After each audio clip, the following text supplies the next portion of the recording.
Et la première va être posée par Madame Anne Bergance du groupe démocrate. Merci Madame la Présidente. Tout d'abord, je veux exprimer au nom du groupe Les Démocrates notre solidarité à la famille, aux proches, aux élèves et aux collègues de la professeure victime d'une agression au couteau à Sanary-sur-Mer hier soir. Ma question s'adresse à Madame la ministre des Familles, de l'Autonomie, de la Santé et des Personnes handicapées. En 2025, le nombre de décès a dépassé le nombre de naissances, une première depuis 1945 en France. Ce croisement des courbes, qui intervient dans un contexte de bouleversement démographique planétaire, nous interpelle collectivement car il soulève des enjeux stratégiques pour notre avenir.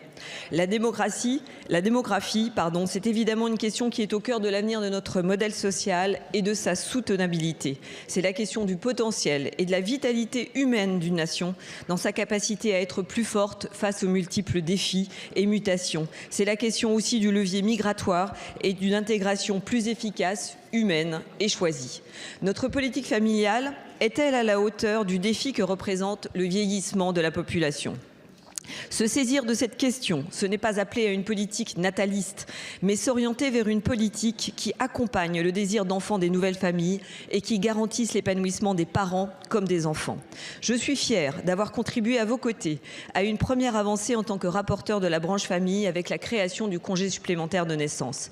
Il faut continuer à réformer notre politique familiale autour du premier enfant, du soutien aux jeunes familles actives et de la meilleure prise en compte des familles monoparentales. Mais il faut penser plus loin, apporter des réponses sur les moyens de garde encore insuffisants, à la crise du logement, aux inégalités persistantes entre hommes et femmes dans la conciliation de la vie personnelle et professionnelle.